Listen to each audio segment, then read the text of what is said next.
Sí. ¡Bu! ¡Ah! Joder, qué susto. Nadie espera la Inquisición española. ¿Tú quién eres? Yo soy el sumo inquisidor, designado por su católica majestad para librar al reino de esos infectos falsos conversos que amenazan la integridad de nuestra sacrosanta iglesia y... Vaya, que eres una parodia de Tomás de Torquemada. Muy original. ¿Y a qué has venido aquí? Oh, por favor, no me ofendas. Soy su prima, mucho más fabulosa. Puedes llamarme... Thorpe Quemada. ¿Pero de dónde es...? Trae para casa, abanico. Gracias. Bueno, ¿y el resto de los Monty Python dónde andan? A callar. Estoy aquí porque... ¿Tú no habías prometido hablar de la leyenda negra? Ya lo sé, pero a ver, es que es un tema complicado y diga lo que diga, los de siempre van a estar diciendo que si soy un hispanófobo, que si odio a mi patria, que si me he creído la propaganda anglosajona, aunque lo que diga esté fundamentado en bibliografía y en estudios, pues porque ya tengo una fama. Psst. No le hagas caso. ¿Pero ¿y esto? ¿Pero tú quién eres? Yo soy tú. ¿Pero cómo vas a ser yo? Yo nunca vestiría así. Bueno, soy esa parte de ti que se siente un poquito orgullosa de ser español. Esa parte que rechaza los victimismos, que dice que sí, hubo grandes hazañas y grandes descubrimientos cuando la conquista de América. Esa parte que se enerva cuando le dicen eso de devuélvenos el oro. O que no le gusta cuando dicen que la Inquisición fue como la Gestapo. Soy tú, soy Miquel Mari. Bueno, creo que lo de Borja Mari está algo anticuado como referencia, pero mira, vale, perfecto. Así que Thorpe Quemada y Cayetano Pelayo. Pues os voy a dejar que debatáis entre vosotros y yo me voy a leer que tengo una tesis que hacer, ¿vale? Hablemos de leyenda negra y leyenda rosa.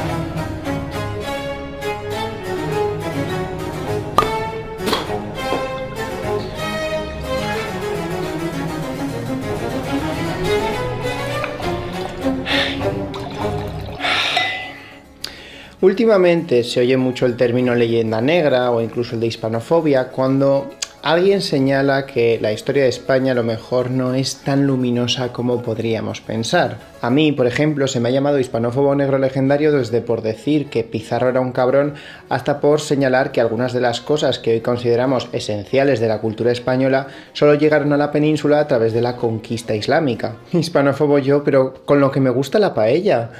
A estas alturas creo que la única forma de unificar a los españoles no va a ser un vídeo de 1 hora hablando de historias, sino que Tasty vuelva a sacar una receta de tortilla de patatas con chorizo o alguna cosa de esas. Pero no sé cocinar, así que aquí estamos. Pero me parece que antes de ponernos a hablar sobre leyenda negra tenemos que aclarar un poco el término, porque hay mucha confusión desde que Hispacaren aquí decidió hablar con el encargado y publicar un libro en el que se quejaba de cómo los pobres imperios son unos pobres incomprendidos y es que nadie les deja expandirse en paz. Lo siento, sé que no debería llamarle Karen porque probablemente darle un nombre inglés sería hispanófobo, así que... no sé, llamémosla Mamen. Vale, Mamen, querida... tenemos que hablar. Tranquilos, esto no va a ser una revisión de un libro de 1 hora, eso es muy de 2020. Hoy vamos a centrarnos, porque aunque Mamen aquí es la que más carrera y fama ha conseguido a base de explotar las inseguridades y complejos de una nación con un pasado imperial, no es la única. Gorritas Maki también sacó un libro hace no mucho sobre el tema y... oh, mira... si el prólogo se lo hizo Mamen. Me gusta cuando la defensa de la nación hace florecer nuevas amistades, la verdad, me hace pensar que hay algo para todo el mundo. Esto, por cierto, es un Kindle, no tengo el libro impreso, así que no puedo lucirlo, pero bueno, es que hay que salvar el Amazonas, chicos. ¿Cómo que me estoy quedando sin batería? Ugh. Mirad, quiero hacer este vídeo con toda la empatía posible, porque sé que hay ciertos tópicos que molestan, o que cuando dicen, es que mira lo que hicieron tus antepasados, suena casi como un ataque directo a ti, personalmente, aunque hayan pasado 500 años. Es algo que los woke de Twitter suelen hacer, sí. Lo sé. Pero una tendencia que he notado es que se tiende a abusar mucho del término leyenda negra y que se lanza para desprestigiar cualquier intento de revisión crítica del pasado. Si dices que hay un legado colonial en España, negro legendario. Si dices que celebrar el 12 de octubre como Día Nacional no tiene mucho sentido, negro legendario. Si dices que Cristóbal Colón fue criticado en su propia época, negro legendario. Si bailas Bruta Ciega Sordomuda de Shakira delante de un cuadro de Blas de Lezo, negro legendario. Si dices que la Huerta de Valencia tiene un origen andalusí, negro legendario. Negro legendario, negro legendario, negro legendario. Negro legendario. Negro legendario. Todas estas son cosas por las que se me ha llamado negro legendario. Por cierto, al parecer las naranjas de Valencia son hispanófobas. Es decir, algunos autores parecen meter bajo leyenda negra cualquier cosa que se aleje de no repetir la más absoluta admiración por un relato concreto, por una idea concreta de la historia de España y de la identidad española, como heredera de Roma y definida por el catolicismo y por ser el faro de luz de Occidente. Y si quieres que tu concepto sea útil para entender la historia, utilizarlo como un cajón desastre sin ningún tipo de contexto no va a ser muy útil. No te va a servir para analizar ni comprender nada. Pero si tu objetivo es simplemente crear una consigna desde la que hinchar los ánimos patrioteros de la gente y hacerles sentir que están defendiendo una pobre patria atacada y enmendando un orgullo herido, pues lo estás haciendo estupendamente. You're doing amazing, sweetie. Pero quiero pensar que ese no es el objetivo, ¿no? Yo no quería hacer tanto prólogo y tanto disclaimer y tanto previously, pero es que la verdad, mamen, me estás obligando, porque cuando tú llegas a la cocina y empiezas a hacer lo que te dé la gana y removiendo todos los cacharros, pues antes vamos a tener que hacer categorías y definir cosas y poner un poco de orden. Así que antes de preguntarnos si tenemos que hacer una revisión crítica del pasado, vamos a tener que definir qué es esto de la leyenda negra.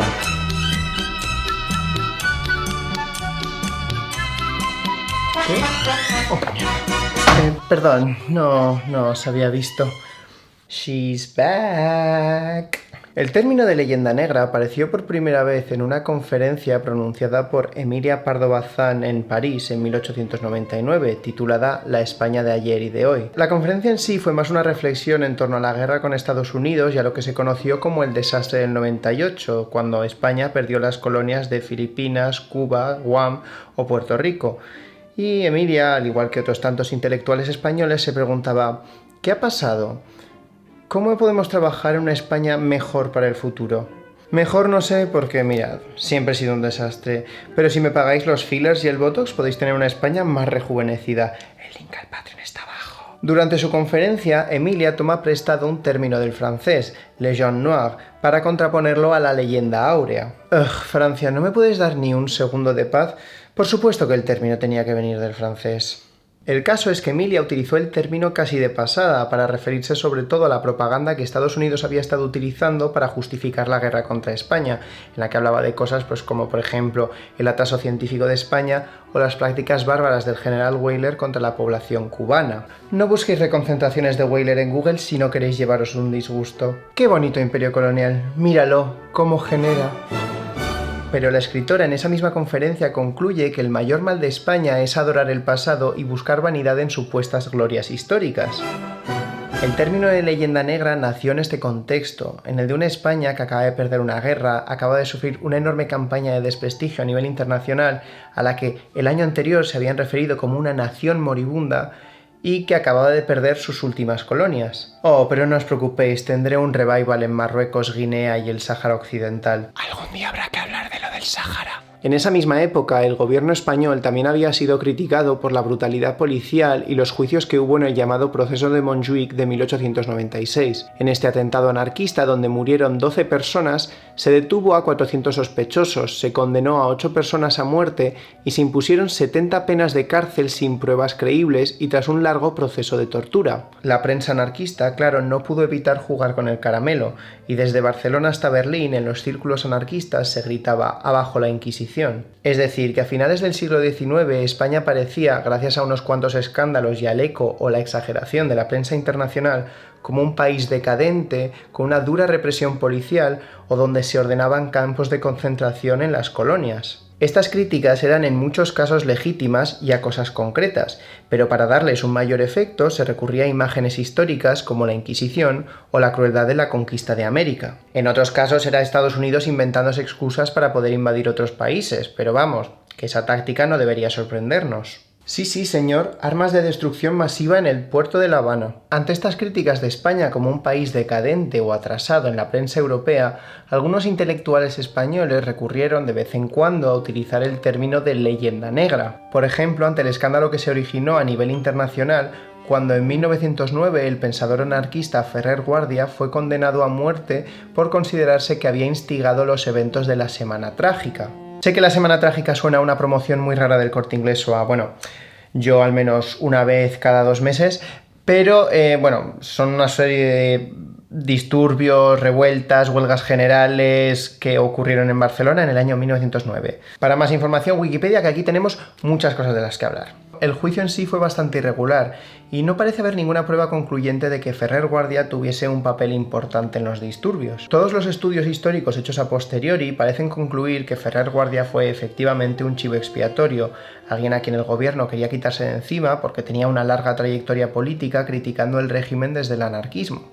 Y que bueno, si le culpaban de ser la cabeza pensante detrás de los sucesos de la Semana Trágica, pues así mataban dos pájaros de un tiro y hacían un ejemplo de lo que no se tenía que hacer. Ferrer Guardia fue ejecutado el 13 de octubre de 1909 y la noticia de su juicio y de su ejecución, como tantos otros escándalos políticos y militares, recorrió Europa. Realmente la que se lió con el caso no es muy distinto a la que se lió, pues por ejemplo, unas décadas antes con el caso Dreyfus en Francia, otro juicio irregular a un personaje que ya era visible antes. Pero cuando la prensa europea se hizo eco del caso y dijo, no sin razón, que era una condena injusta y que se estaba ejecutando a alguien por ser un libre pensador, por defender una enseñanza laica o por fundar escuelas, la reacción de algunos intelectuales españoles fue de ponerse a la defensiva y de denunciar un odio a España. ¿Has oído, Pelayo? Nos odian. O incluso defender un excepcionalismo español. Unamuno, por ejemplo, dijo en una carta que fue publicada que Europa simplemente no entendía la independencia espiritual de España y que España era la gran calumniada de la historia. Solo se me critica a mí, si es que pobrecita soy. ¿He dicho ya lo de que le follan a los franceses en este vídeo? Unamuno también se refirió a Ferrer Guardia como un mamarracho con delirios de grandeza y la verdad, yo eso pues no puedo evitar tomármelo a la personal. Y en estos textos, denunciando ese odio europeo a España, de vez en cuando se lanzaba la frase leyenda negra. Pero realmente el término leyenda negra recibió su forma gracias a Julián Juderías y a su libro publicado en 1914 bajo el título La leyenda negra y la verdad histórica. Este libro fue redactado para un concurso que buscaba un texto que descubra, analice o esclarezca alguna gloria o merecimiento de España o refute y destruya algún error extendido contra ella. Suena objetivo y equilibrado, ¿sí? Muy científico. El objetivo de este libro era demostrar que el odio contra España o la leyenda negra en realidad se había originado en el siglo XVI y desde entonces no había parado, no se había interrumpido en esos 3 siglos y que había llegado hasta el momento actual. Y el caso es que en este libro, que es, bueno, la base de por lo que estamos aquí reunidos hoy, supongo, Juderías no da ningún tipo de contexto para establecer diferencias entre la propaganda antiespañola para justificar las guerras en Flandes en el siglo XVI y la propaganda antiespañola utilizada por Estados Unidos para justificar la guerra en Cuba 300 años después. En su lugar, Juderías fuerza los textos o selecciona y cita solo aquellos que apoyan su argumento principal, que es básicamente que existe un antiespañolismo generalizado que se ha mantenido a lo largo de 4 siglos. Según Juderías, el antiespañolismo se repitió tanto que hasta los propios españoles acabamos creyéndonos este discurso gracias a los ilustrados españoles y al liberalismo del siglo XIX. Los afrancesados y después los liberales nos habrían hecho perder la confianza en nosotros mismos y esto llevó a una pérdida de valores y una desnacionalización de los españoles. Vale. Para Juderías, ser crítico con el pasado de la nación era algo exclusivo de España y nacía de unos complejos que se nos habían implantado desde fuera. ¿Me permitís aconsejar terapia?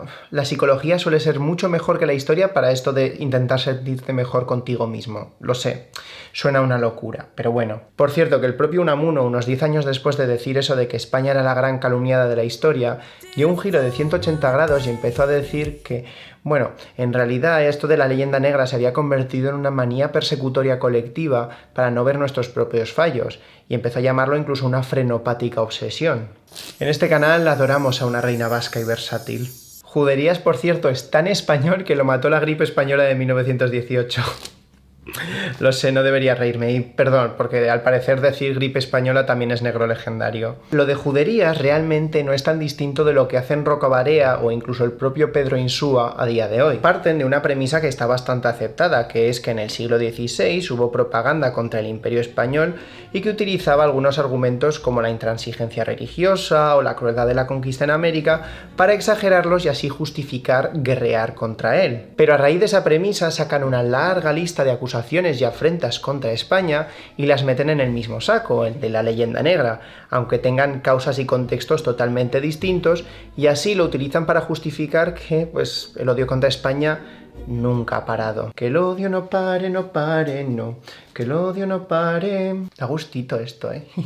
Por ejemplo, para Gorritas McGee, la idealización del pasado andalusí viene de esta misma leyenda negra. Para Mamen, la leyenda negra acusa a España de ser antisemita y semita a la vez, porque se acusa a España por la expulsión de los judíos en 1492, pero a su vez se dice que tienen sangre sucia y semita que los hace menos europeos y marranos.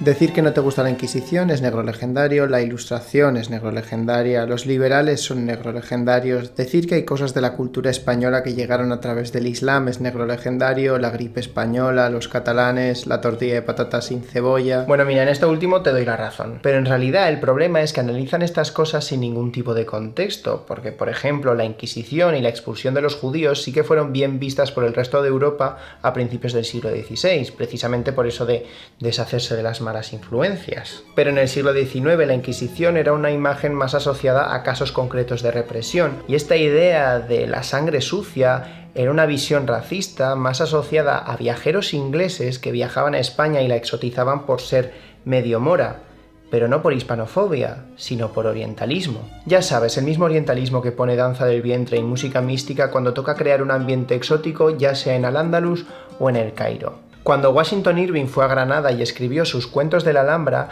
estaba más influido por las Mil y una noches que por la brevísima relación de la destrucción de las Indias o por la apología de Guillermo de Orange. Pero cuando utilizas el término de leyenda negra para, bueno, que entre lo que haga falta, pues al final no te da para analizar nada. Y la cosa es que Judería reconoció él mismo que este texto, la obra fundacional de todos los que gritan cuando alguien dice algo que no les gusta sobre España, lo escribió como propaganda española similar a la que otros países europeos estaban escribiendo sobre ellos mismos en esa misma época. Su objetivo no era analizar una realidad histórica, era propaganda.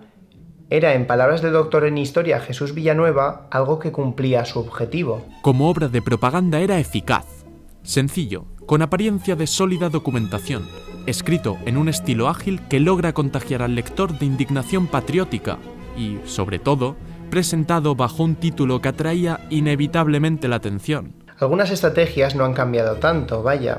100 años después, Mamen se propuso escribir un libro con los mismos objetivos, y a juzgar por cómo está yendo la cosa, con éxito. Así que, ¿por qué estamos aquí, 100 años después, tan atascados en la validez histórica de un concepto nacido de un libro de propaganda patriotera? ¿Por qué hay más ensayos sobre la leyenda negra en los últimos 20 años que en los anteriores 40? Bueno, mi humilde propuesta es que esto se trata de una reacción a ciertos ataques a la integridad nacional por, ya sabéis, los sospechosos habituales. Los catalanes, los vascos, los podemitas, los inmigrantes, los que rezan raro, a los que no les gusta el rey... Estas amenazas pueden ser reales y actuales, o simplemente percibidas, pero ahí están, todo el día. Y cuando sientes que te atacan, pues lo normal es querer defenderte. Así que hoy yo aquí no estoy para atacar el orgullo nacional, sino para intentar exponer dónde pueden estar un poco equivocados y qué papel cumple esta etiqueta de leyenda negra a día de hoy. Y para eso, mis niños, vamos a tener que pasar primero a hablar de qué tienen de cierto todas estas acusaciones. Este look es un poco Carmen Sandiego meets Monty Python. Ahora bien, como ya he dicho, el término en sí, a nivel histórico, suele utilizarse para hablar de las campañas de desprestigio contra la monarquía de los Habsburgo españoles a finales del siglo XVI y principios del siglo XVII. Ya sabéis, cuando el imperio era un alfachad y nadie se metía con él. El utilizar propaganda contra la potencia hegemónica del momento, o el utilizar propaganda como un arma contra un enemigo que puede ser más poderoso que tú, no es algo nuevo. Lo vemos a lo largo de la historia, desde la antigua Roma hasta Regina George en Chicas Malas. What's that say? Caitlin Cousin is a... Fat whore. Ahora, en la propaganda contra España solemos contar con varios elementos, porque estas críticas y esta propaganda se basaban en exageraciones e historias sobre puntos concretos. El historiador francés Joseph Pérez las divide en tres. La primera serían acusaciones personales contra Felipe II como un monarca cruel y despótico, o decir que el duque de Alba comía niños, por ejemplo, lo que llamamos derramar el té y cancelar a figuras conflictivas. Ya sabéis, hashtag Felipe II is over party, ¿lo oísteis aquí primero? La segunda sería la imagen de la Inquisición como un mecanismo de represión que condenó a miles de personas a la hoguera, censuró y quemó libros y no permitió la difusión libre de ideas. Ya sabéis, esa imagen de la España hipercatólica y oscurantista. Y la tercera es que... bueno, a lo mejor lo de la conquista de América se nos fue un pelín de las manos. Estos tres elementos de crítica fueron utilizados en la propaganda inglesa, germánica y holandesa de los siglos XVI y XVII para desprestigiar a la que era la potencia hegemónica del momento. Y sí, puede que de algunas de ellas hayan quedado más rastros que de otras.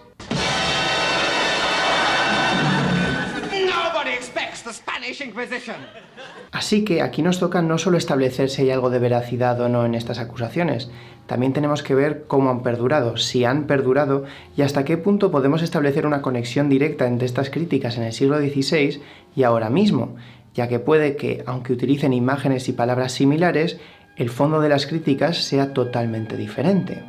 Y para todo ello no voy a estar sola, claro. Aquí tengo a mi amigo Cayetano Pelayo para, yo que sé, controlarme cuando me vea demasiado negro legendaria. En fin, vamos allá. Primer cargo. Felipe II comía niños. Nadie está diciendo eso, mamen. Siguiente punto. Vale, no. Supongo que este es el círculo del infierno en el que tenemos que hablar de ello. A ver, la leyenda negra surge sobre todo porque la nobleza de la zona de Flandes, con Guillermo de Orange a la cabeza, tenía que encontrar justificaciones para alzarse contra el que era su señor natural, Felipe II. Veréis, rebelarse contra la autoridad no era algo tan popular durante el antiguo régimen, porque si tú, noble, te rebelabas contra tu rey, entonces, ¿qué iba a impedir que los que estaban por debajo de ti se rebelasen contra ti? Y los que estaban por debajo contra ellos, y los de abajo contra ellos, y así iniciando un ciclo de violencia y rebeliones sin fin hasta que finalmente se rebelasen quienes estaban en lo más bajo de la sociedad, los contenedores. Así que tenían que buscar razones para justificar su rebelión y decir por qué su señor natural no era válido y de hecho era un peligro para el orden social. Lo mismo hizo Antonio Pérez, antiguo secretario de Felipe II, cuando fue condenado por traición y logró escapar. Escribió sus relaciones en las que justificaba por qué había traicionado a Felipe II. Pensad en ello como en un apology video diciendo que Felipe II, al que tú habías cuidado tanto, de repente había decidido promocionar las vitaminas para el pelo de un competidor o algo así. ¿Las referencias a Tati Westbrook siguen siendo válidas en 2021? Bueno, obras así, por supuesto, eran muy jugosas ya no solo para los nobles que estaban intentando rebelarse, sino también para otras monarquías que querían competir contra la mayor potencia del momento. Supongo que es el mercado, amigos. Campañas de desprestigio por todas partes. Esto es lo que está en la base de la leyenda negra en sí, y parte de esta campaña de desprestigio consistía también en quitar validez a Felipe II como monarca a nivel personal, lo que en términos científicos llamamos una campaña de cancelación. Como Twitter no tenían, pues tuvieron que recurrir a la segunda mejor opción, y las imprentas flamencas se llenaron de panfletos diciendo cosas como que Felipe II era un lujurioso que, entre otras cosas, había matado a su propio hijo, el príncipe Don Carlos. Y si no sabéis de qué carajos os estoy hablando, a lo mejor es porque estas imágenes no son tan relevantes a día de hoy como para que podamos decir que la leyenda negra triunfó. Quiero decir, sí, hay una obra de teatro llamada Don Carlos basada en el mito y compuesta en 1787 y que luego Verdi adaptó a una ópera, pero salvo que seas una pedante como yo, probablemente no hayas ni oído hablar de ella y tampoco te pierdes nada. Quiero decir, tiene sus momentos, pero tampoco es Mamma Mía. ¿Y quién tiene tiempo para ir a la ópera estos días? ¿En esta economía? Aunque bueno, cuando en 1983 quisieron representar la ópera en el Monasterio del Escorial, el Consejo del Patrimonio Nacional quiso prohibirla porque, según ellos, afrentaba contra la memoria del rey y revivía la trama de la España negra. Hay que ver qué sensible es la generación de cristal.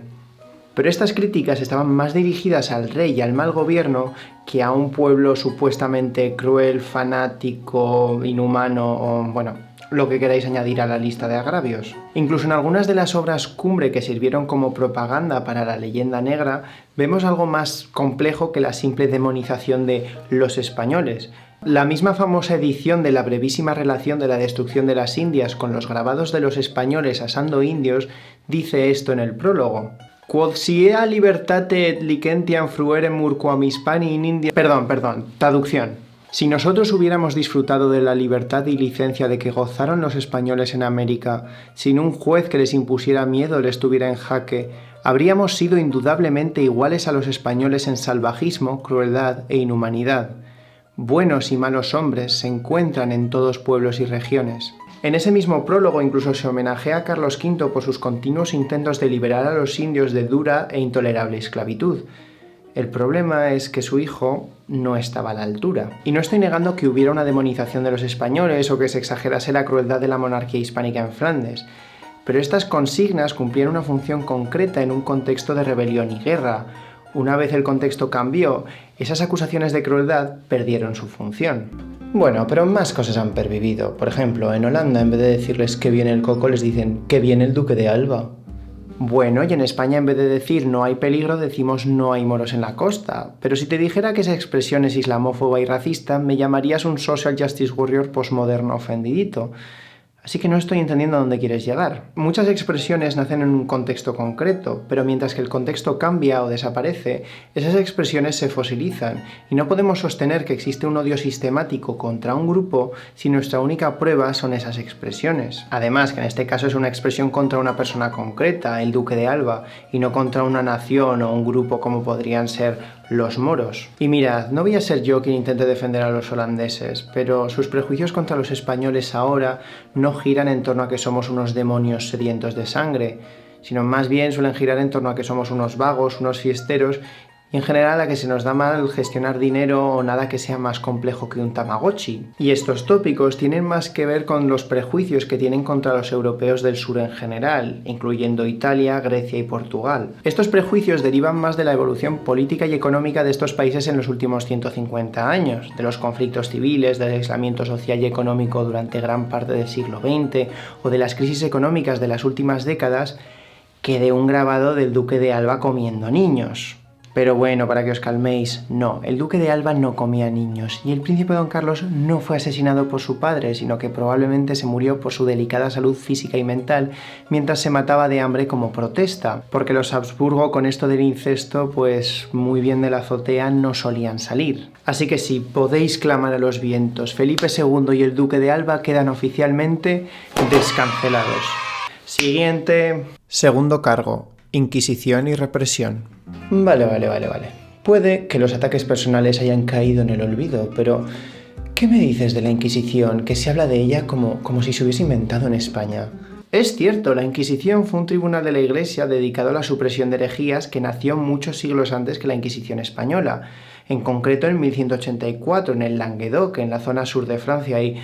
¡oh, Dios mío, Francia! ¿Puedes parar por un minuto? Pero, y esto es importante chicos, así que tomad nota, la Inquisición es una institución que duró muchos siglos y que se implantó en zonas muy distintas con condiciones muy diferentes, por lo que adoptó formas muy distintas. Por ejemplo, hay una gran diferencia entre las inquisiciones medievales que se imponían para acabar con una amenaza concreta y las inquisiciones de la Edad Moderna, donde se convirtieron en un tribunal estatal y permanente controlado por el rey. Y de las inquisiciones modernas, la primera fue la impuesta en la Corona de Castilla en 1478, que se extendió 5 años después a la Corona de Aragón. Pero incluso si nos centramos solo en la Inquisición española, hay muchas diferencias entre cómo funcionaba en 1480 y en 1830.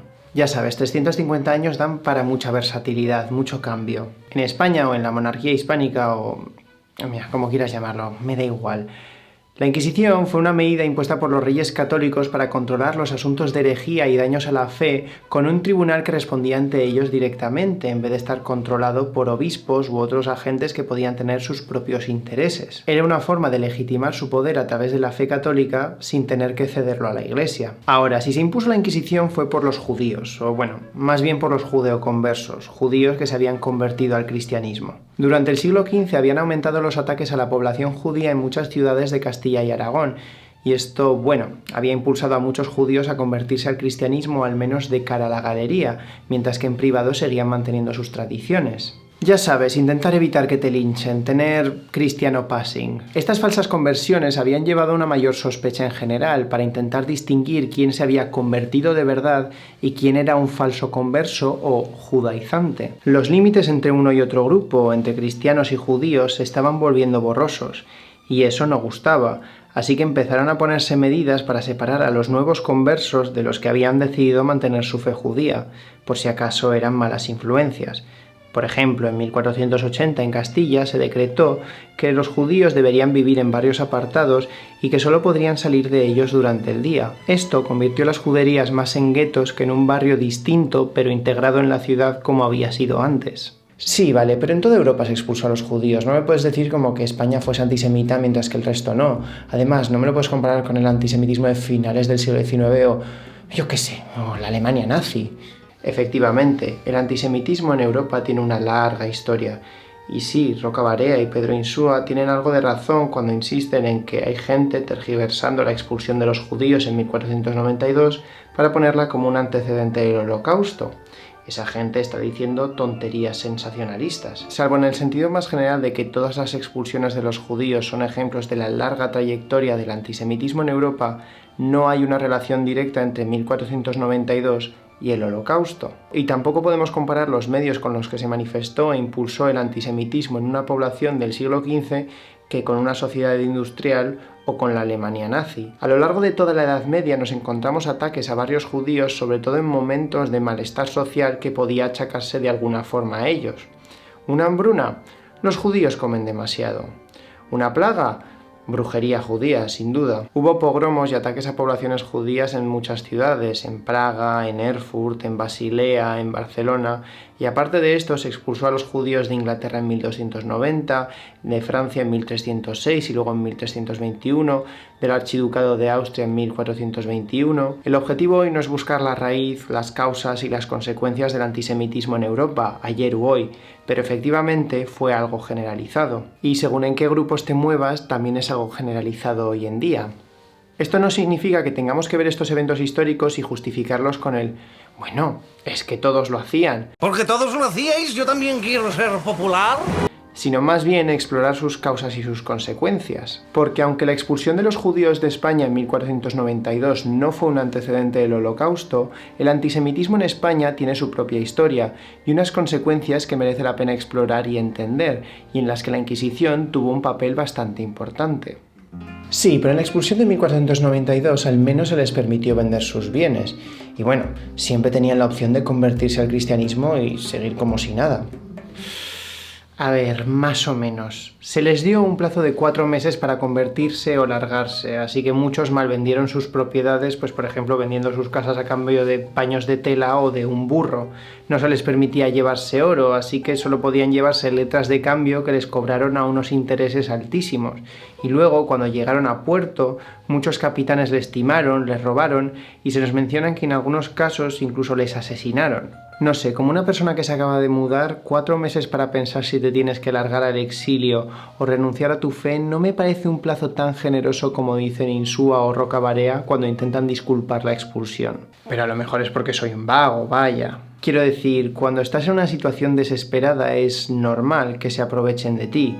Ninguna de estas expulsiones fue buena, ni la de 1492, ni la de Francia 100 años antes, ni la de Inglaterra 200 años antes. Así que tratar de hacer una búsqueda de superioridad moral sin tener en cuenta la realidad o el contexto de la época me parece una competición algo absurda. Mi expulsión de los judíos fue ligeramente menos antisemita que la tuya, pero la cosa es que la expulsión de los judíos en 1492 no fue mal vista por el resto de las potencias europeas.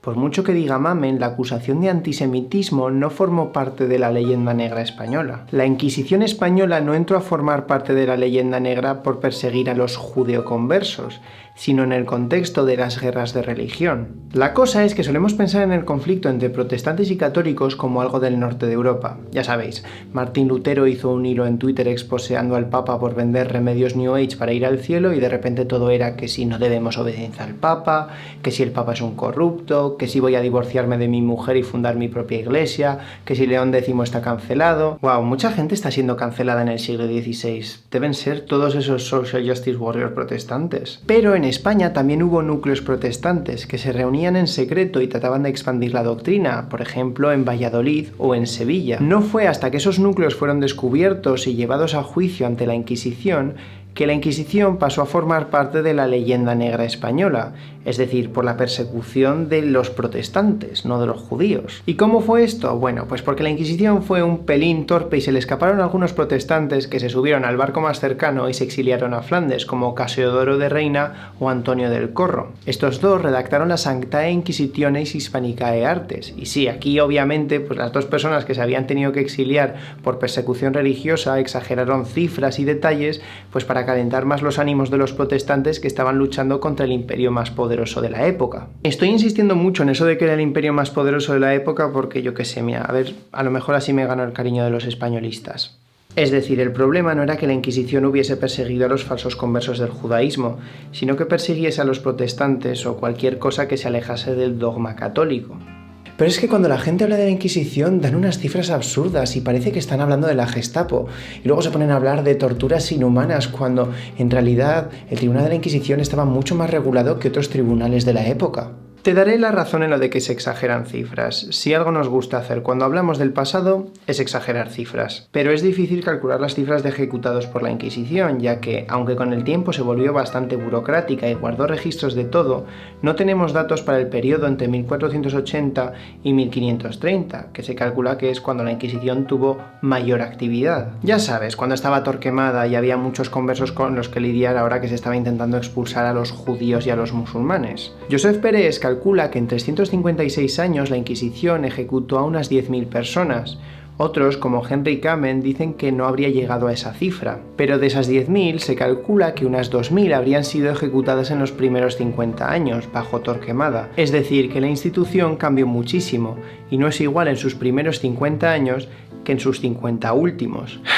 Y sí, 10.000 personas no es ideal, pero es cierto que tras 1530 la mayor parte de juicios de la Inquisición no terminaban en ejecuciones y que estamos hablando de un periodo en el que había una gran persecución de herejías religiosas por toda Europa. Por ejemplo, si hablamos de las cazas de brujas en Alemania, las cifras triplican las de la Inquisición española en un periodo de tiempo mucho menor. La cosa es que esto del y tú más puede funcionar en pequeños debates en redes sociales, donde se juzga la maldad o la bondad de la Inquisición en función del número de muertos o diciendo cosas como bueno, pero la tortura no se usaba siempre y estaba muy regulada cuando se usaba y solo había 3 métodos aprobados de tortura. Por supuesto, estos métodos eran el potro, la maldición cruciatus y atarte a una silla y obligarte a ver programas de Ana Rosa. Y bueno, lo de la regulación es verdad a partir de cierto momento, pero no para el periodo inicial en el que la Inquisición fue mucho más dura. Por otro lado, lo de la regulación de la tortura tiene más que ver con los manuales inquisitoriales donde se consideraba que no era un método efectivo para extraer la verdad que con un sentimiento humanitario. Pero bueno, también es verdad que la Inquisición tiene unos ciertos mitos asociados que están más basados en bulos y exageraciones que en la realidad. No, la Dama de Hierro no fue un método de tortura utilizado por la Inquisición y tampoco son un grupo de rock válido. Así que sí que puedo sentir algo de simpatía por la gente que se frustra cuando ve museos de la Inquisición que dentro tienen aparatos de tortura inventados en el siglo XIX. Pero no son muy distintos a otros museos de tortura que existen en otras partes del mundo y que más que intentar enseñarte historia, lo que son atracciones basadas en el morbo. El problema, claro, es que en España la imagen de cárceles oscuras y cámaras de tortura de la Edad Moderna está directamente asociada a una institución concreta, que en términos absolutos fue menos sangrienta que los tribunales civiles u ordinarios. Sí, hay una imagen de la Inquisición española que se ha expandido más que la de otras inquisiciones u otros tribunales de la Edad Moderna.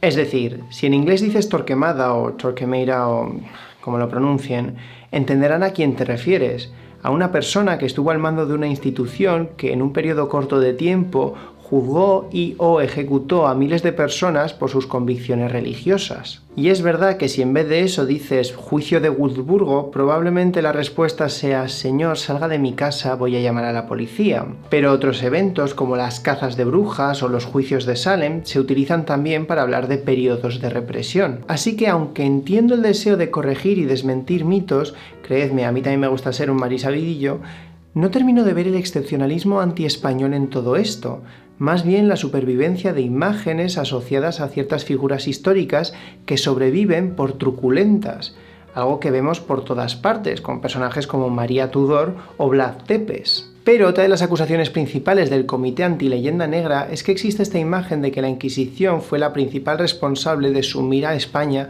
en la oscuridad y no permitirnos realizar ningún tipo de avance. Ante lo cual debo decir que sí, algo de razón tienen. Lo sé. Paren las rotativas. Este canal es anti-leyenda negra, sorprendentemente. Es por una parte falso decir que en España no hubiese ningún tipo de avance en pensamiento o en las artes durante la Edad Moderna, o decir que las cosas que tardaron en llegar tardaron por la Inquisición. Y creo que sí que hay cierta validez en escribir artículo tras artículo y ensayo tras ensayo titulado Las verdades de la Inquisición que la leyenda negra no quiere que sepas. Quiero decir, puede ser un poco repetitivo, un poco monótono, no estás dando versatilidad a los jueces, pero you do you, es un país libre. Por ahora. Pero esto no nos debería llevar a ignorar que la Inquisición sí que tuvo un papel como instrumento de censura, o que sí que censuró libros y tenía un índice de libros prohibidos. Como se hizo en toda Europa durante el antiguo régimen, vaya, si es que a muchos reyes les gustaba esto de censurar. Pero bueno, que esto es algo del antiguo régimen, seguro que ha cambiado mucho la cosa. Pero sí que hay algunas diferencias. Por ejemplo, en otros sitios de Europa vemos periodos más cortos pero más intensos de persecución religiosa intercalados con periodos más largos pues, que son más pacíficos. Por ejemplo, la famosa matanza de San Bartolomé en Francia, en la que en una sola noche se mató a unos 5.000 hugonotes. Hugonote es otra variante de protestante. Niños, no os perdáis. O dentro de las cazas de brujas en Alemania, el juicio de Wurzburgo, donde en un solo juicio se ejecutó a unas 900 personas. Solemos sacar estos eventos a pasear para decir que, en comparación, la Inquisición fue muchísimo mejor. Pero lo que ocurrió en España o en Portugal tuvo sus propias características. No mejor ni peor, simplemente distintas. Vemos, por ejemplo, una intolerancia menos mortífera, pero más organizada y burocratizada. La Inquisición se distinguió no tanto por su crueldad, sino por el aparato burocrático y policial que tuvo a su disposición. Y de todas formas, esa imagen de institución cruel le convenía a la propia Inquisición, porque gran parte de su éxito dependía no tanto del control real de la gente, sino de ser tan temidos que la gente se comportase. La Inquisición tuvo un papel fundamental en lo que se ha llamado una pedagogía del miedo. Es una forma de control social tan antigua como efectiva, el miedo al castigo, a la retribución, de forma que no solo no actúas en contra de la ley, sino que adaptas tu forma de pensar a ella. Pasas a apartar ideas u opiniones que pudiesen considerarse problemáticas o heréticas. Es tu madre levantando la chancla. No hace falta que te la lance para que sepas que más te conviene callar y obedecer. Y esto se consiguió no tanto con las torturas o los autos de fe, que son lo que más llama la atención, también con cómo se organizó el régimen de informantes o las denuncias, o los tribunales itinerantes de la Inquisición con visitas rutinarias. Y estas cosas son, al final, las que más estudian los historiadores que investigan la Inquisición, sus consecuencias a nivel social, o, por ejemplo, pues cómo evolucionó a lo largo del tiempo. Si queremos luego ponernos a juzgar sus consecuencias, si fueron buenas o malas, bueno, pues eso ya dependerá de cada uno, o de con qué lo estemos comparando, o de qué aspecto estemos teniendo en cuenta. Pero eso no corresponde al estudio histórico. Sí, por un lado hubo un menor número de condenas a muerte. Eso es bueno. Pero por otro lado la Inquisición se impuso para controlar a la población conversa, sobre todo judía, y esto contribuyó a crear un grupo que, por el mero hecho de su ascendencia familiar, ya era sospechoso y discriminado. Eso es malo. Por ejemplo, entre 1688 y 1691, en Palma de Mallorca se procesaron a 86 chuetas, el nombre despectivo que se le dio a los falsos judeoconversos de Mallorca. 37 de ellos fueron condenados a la hoguera por haber mantenido sus tradiciones judías. Pero, y esto es importante, los descendientes de esos 15 linajes malditos sufrieron todo tipo de discriminaciones, vejaciones y perjuicios a partir de entonces, hasta el punto que, en la década de 1820, 130 años después, hubo una violenta represión contra los chuetas con ataques a la calle en la que vivían, y fueron considerados un grupo apartado de la sociedad hasta principios del siglo XX, cuando la Inquisición ya había desaparecido hacía décadas. Es decir, la condena inquisitorial, sobre todo en casos de herejía formal, podía condenar no solo a una persona, sino también a sus descendientes. y esto jugó un papel bastante importante en la obsesión por la limpieza de sangre o las ideas de pureza. Esto de la pureza de sangre no lo olvidéis todavía, ¿vale? Es una herramienta sorpresa que nos va a servir más adelante. Me gusta esto de dejar pistas que van a salir en futuros vídeos, me hace sentir que vivo en mi propio universo extendido. Podemos llamarlo el MCU, el Mamarracho Cinematic Universe. Así que sí, hay muchos mitos que conviene desmentir sobre la Inquisición, pero también hay muchos detalles sobre su impacto a nivel social que conviene explorar más. El problema es que algunos de estos que tienen la leyenda negra todo el día en la boca parece que no quieren aceptar matices, sino que lo único que quieren es tener juicios globalmente benevolentes. Por ejemplo, el hispanista Stanley Payne, en su estudio de la Inquisición, aclara que, pese a la creencia popular, el número de ejecutados fue más bajo de lo que se piensa y que las comparaciones de la Inquisición con las policías de estados totalitarios son exageradas. A Mamen y a Gorritas McGee esto les encanta, por supuesto, pero cuando un par de párrafos después Payne aclara que también son evidentes los efectos destructivos que tuvo la Inquisición reforzando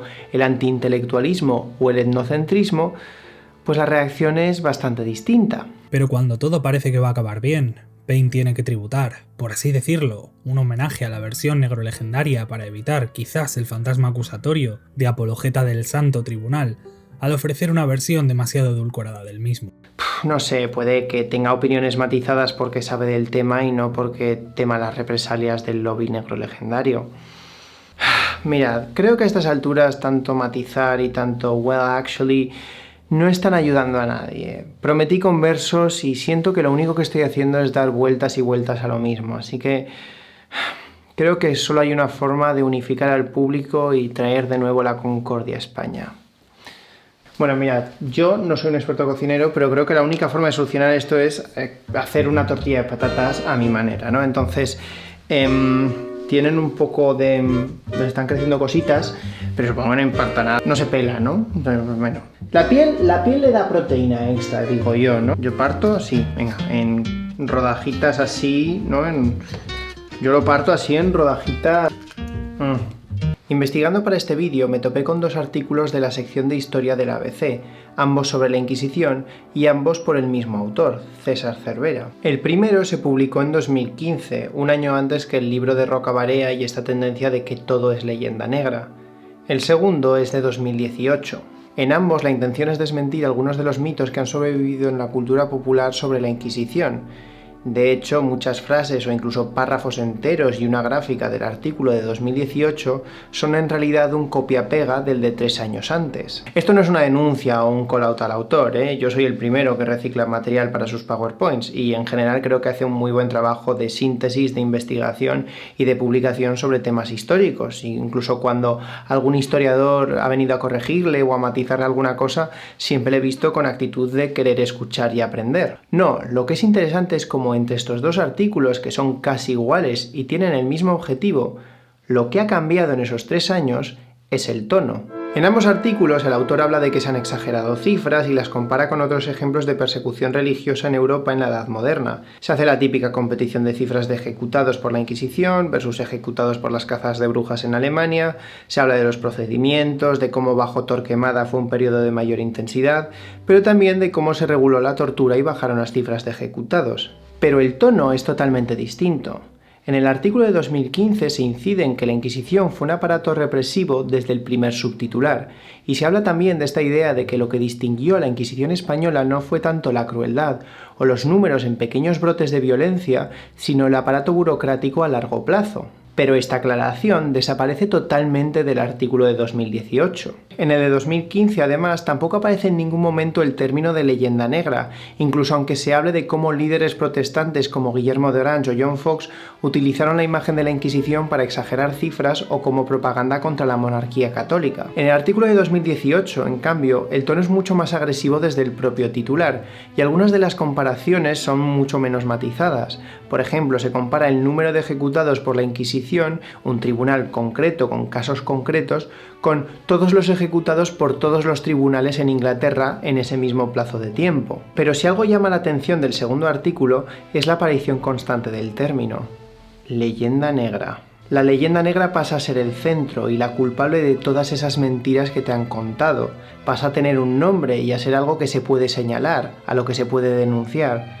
La Inquisición no es lo que te ha contado la leyenda negra. La leyenda negra pasa a ser un ente concreto, que hace cosas, que te cuenta cosas, que te miente. Con esto no quiero decir que sea un mal artículo o que esté falseando nada, simplemente que la imagen que da es mucho más a la defensiva, parece más un ¿Inquisición? ¿Qué ¡Ah, mira! En Inglaterra se podía ejecutar a alguien por dañar unos jardines públicos. Y creo que este cambio refleja a la perfección una tendencia más general que veo entre ciertos sectores conservadores o nacionalistas desde que Mamen sacó su libro.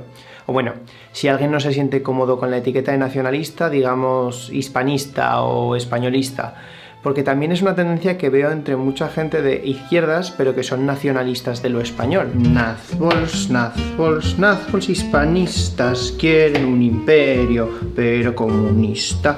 El discurso de que la leyenda negra española es algo único, algo excepcional, que solo los españoles hemos sido tan victimizados, depende necesariamente de no definir lo que es la leyenda negra. Solo así puede meterse en la misma corriente el tópico de los españoles fanáticos religiosos y crueles con el tópico de los españoles vagos de pandereta y olé. Solo cuando la leyenda negra se utiliza no como concepto sino como mecanismo retórico podemos tener las acusaciones que le confunden tanto a Mamen, como que por ejemplo España es acusada a la vez de ser demasiado semita y demasiado antisemita. No importa que unos tópicos estén basados en criticar a la mayor potencia del momento y otros en el orientalismo o en una potencia en declive, porque la clave es que hay que justificar que la leyenda negra ha sido continua, lo suficiente como para que la hayamos interiorizado tanto que no babear por España o no levantarse a defender a la madre España ante las injurias sea el resultado de un complejo que se nos ha inculcado desde fuera, de una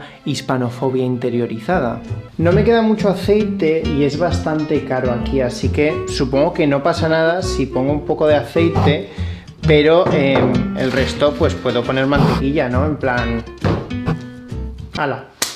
Esta retórica no es nueva. Mamen solo rescata 100 años después los puntos del panfleto propagandístico de Julián Juderías. Esta idea además fue promovida durante la dictadura de Primo de Rivera y después durante el franquismo, en manuales para profesores, en las aulas, en conferencias, hasta el punto que muchas críticas hacia símbolos de lo español se reducían simplemente a ser negro legendario. Al final es reducir al absurdo para que cualquier cosa encaje en esta idea de que toda crítica a un símbolo de la tradición española es odio a España en sí. Se reduce a España a una serie de valores y símbolos concretos, y cualquier crítica a esos símbolos o valores se toma como una crítica al todo. Es un proceso de esencialización y de reduccionismo, de quitar matices. Todo es hispanofobia. Por ejemplo, Voltaire critica la Inquisición española y por eso, para Mamen, es hispanófobo. Pero omite que Voltaire también cuestionó los mitos sobre Felipe II, rechazó los escritos de las casas por exagerados o calificó a la nación española como noble. De hecho, muchas de las críticas que se ponen como ejemplo de hispanofobia son en realidad críticas a algún aspecto concreto, como por ejemplo críticas a la religión católica o a la Inquisición o a algún monarca específico. Pero María Elvira y Pedro toman la parte por el todo y lo identifican como críticas a España. De esta forma, por ejemplo, la Reforma Protestante pasa a ser hispanófoba, porque solo fue una excusa de nacionalistas alemanes y holandeses para rechazar a la monarquía hispánica. La Ilustración, que criticó a la Inquisición, también es hispanófoba. De hecho, y por mucho que Mamen insista en que ella no es católica, al final no deja de equiparar las críticas a España con críticas a la religión católica. Y en ese proceso no deja de equiparar a España con ser católico, la idea de esa comunidad hispana basada en unos valores espirituales católicos que España había legado al mundo. Ya sabéis, la idea de que España dejaría de ser ella misma si renegaba del catolicismo. Esto tiene un término y se llama nacionalcatolicismo, pero que luego me dicen que llamo franquista a la gente. Por ejemplo, se pone que los liberales españoles del siglo XIX, cuando criticaban la influencia que la Iglesia había tenido sobre España, estaban siendo hispanófobos, porque lo hacían desde premisas y datos erróneos, como por ejemplo los números exagerados de ejecutados por la Inquisición. La cosa es que para la época esos datos no eran erróneos, eran los que habían, y esas críticas a una parte concreta no eran para destruir España, sino para intentar construir una España mejor. Pero eso a nuestra querida Mamen no le importa.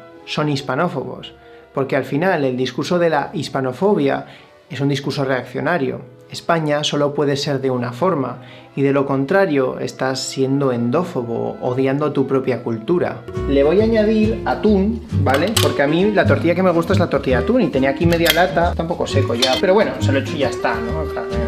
Y gracias a obras como esta tenemos que seguir discutiendo que hay una leyenda negra que sigue tan viva ahora como en el siglo XVII. Muchos investigadores han ayudado a cambiar la imagen de ciertos tópicos asociados con la leyenda negra clásica, como Felipe II o el Tribunal de la Inquisición, pero todos acaban aceptando tal cual el concepto de leyenda negra que empezó con juderías. La leyenda negra como algo tangible, con efectos concretos, pero a la vez lo suficientemente ambigua como para poder meter cosas según convenga. Como una crítica venía desde el extranjero, pero que a la vez está interiorizada. El resultado ha sido dar una pátina de respetabilidad académica a un tema con connotaciones ideológicas muy marcadas en la ideología española. Sí, hay mitos concretos que sobrevivieron a la leyenda negra del siglo XVI y que cobraron una vida propia, como por ejemplo Torquemada o Hernán Cortés, pero más que símbolos de un antiespañolismo constante, en lo que se convirtieron fue en arquetipos que encontramos en todas partes, como por ejemplo Calígula para la historia de Roma. Y estos arquetipos se pueden utilizar de formas muy diferentes. Por ejemplo, 50 años antes de que Estados Unidos estuviera utilizando la conquista española de América como un arma propagandística para justificar la guerra contra España, la guerra era contra México. Y en esta guerra, para los estadounidenses, la figura de Cortés no era la de un monstruo cruel sediento de sangre, sino un héroe que les iba a acompañar hasta asaltar los salones de Moctezuma.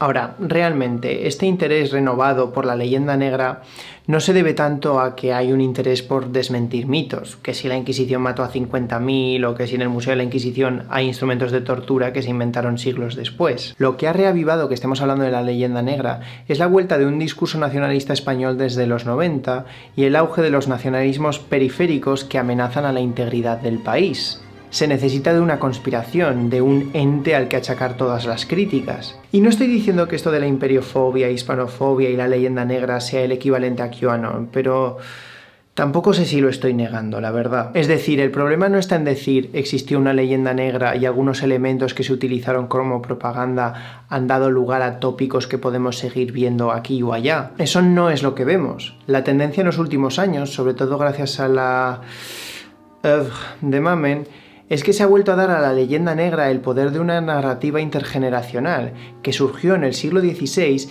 y que no ha decaído nunca desde entonces, que ha tenido tanto poder que ha podido moldear la realidad y que ha cambiado en la forma en la que nos pensamos a nosotros mismos. El poder de la narrativa de la leyenda negra no está en el evento histórico que se dice que describe como su origen en el siglo XVI, sino en la fijación histórica de muchos españoles de estar siendo víctimas de una campaña de desprestigio, devaluación y rechazo continuos. Busca una reacción polémica, un sentimiento de afrenta para utilizar esa indignación en pos de una legitimación suprema de la labor de España en la historia del mundo. Y esa idea de España va unida a unos valores muy concretos. En palabras de Ricardo García Cárcel, todos los países han tenido opiniones negativas de parte de otros países, pero ninguno ha hecho ideología de esta realidad como España. Los errores en datos sobre la Inquisición o la conquista de América se utilizan no para corregirlos, sino como excusa para seguir propagando la idea de la leyenda negra, para darle fuerza y aplicarla a contextos donde no tiene nada que ver. El enemigo que propaga la leyenda negra ya no está en el extranjero, está dentro. Es el odio a España. Pedro Insúa, como cualquier académico pedante o cualquier filósofo, empieza su libro con un símil, con una anécdota sobre la crítica que Séneca hizo a Alejandro Magno. Alejandro Magno fue un gran conquistador, quizás un gran rey, pero mató a Calístenes, dirá Séneca, siglos después cortando las alas a cualquier juicio globalmente benevolente sobre la figura del rey macedonio. Pues bien, algo así, mutatis mutandis, ocurre con España. Y la cosa es, ¿necesitamos un juicio globalmente benevolente? ¿Necesitamos echar la mirada 300 años atrás en el tiempo para sentirnos mejores con nosotros mismos? ¿De verdad no preferís ir a terapia? O no sé, al menos daros a la bebida en la privacidad de vuestro propio hogar como hacemos las personas decentes, ¿vale? No busquéis en el pasado para sentiros mejores, tampoco para sentiros peores. Pero eso es lo que busca la narrativa de la leyenda rosa. O todo o nada. Y por supuesto, entre mirar al pasado para sentirnos mal o para sentirnos bien, pues elegiremos sentirnos bien.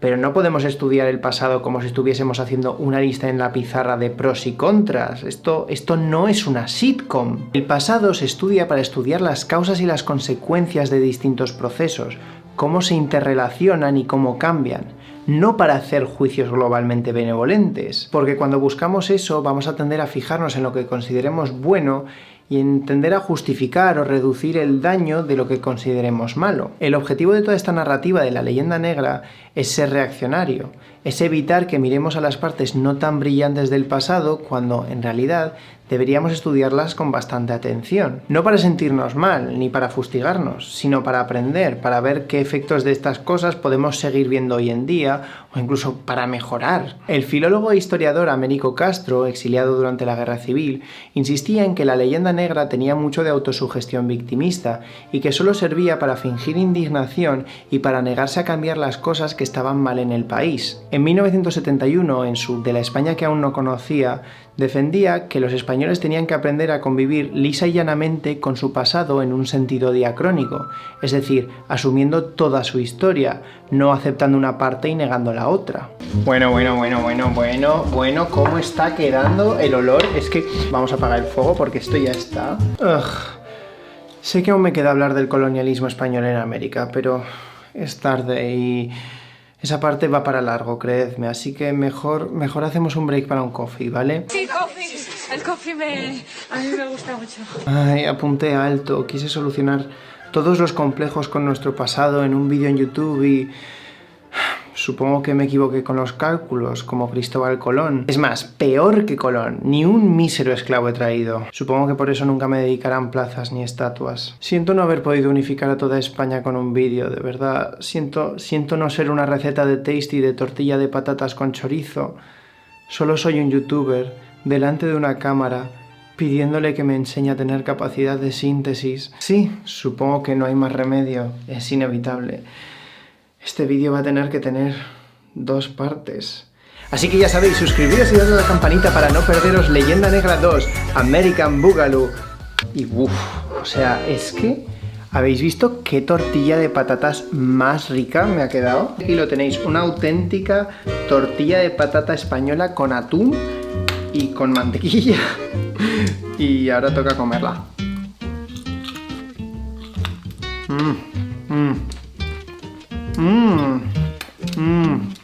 Buenísimo. No. No estoy contemplando mis decisiones en la vida, pero son las 3 de la mañana, un sábado, y aquí estoy comiendo tortilla de patata. Madre mía. Pero es que tengo una filosofía, gracias a mi padre, de que no se puede tirar comida. Tirar comida es una falta de respeto. Así que aquí estamos. Lo que hago por vosotros. Unidos al Patreon y esto habrá merecido la pena. Dale like a la campanita, suscribirse, mandárselo a los amigos, no sé. Pedro Insúa, esto va por ti, que sé que me sigues en Twitter. María Roca Barea, no sé si va a ver esto, pero bueno, también va por ti, querida.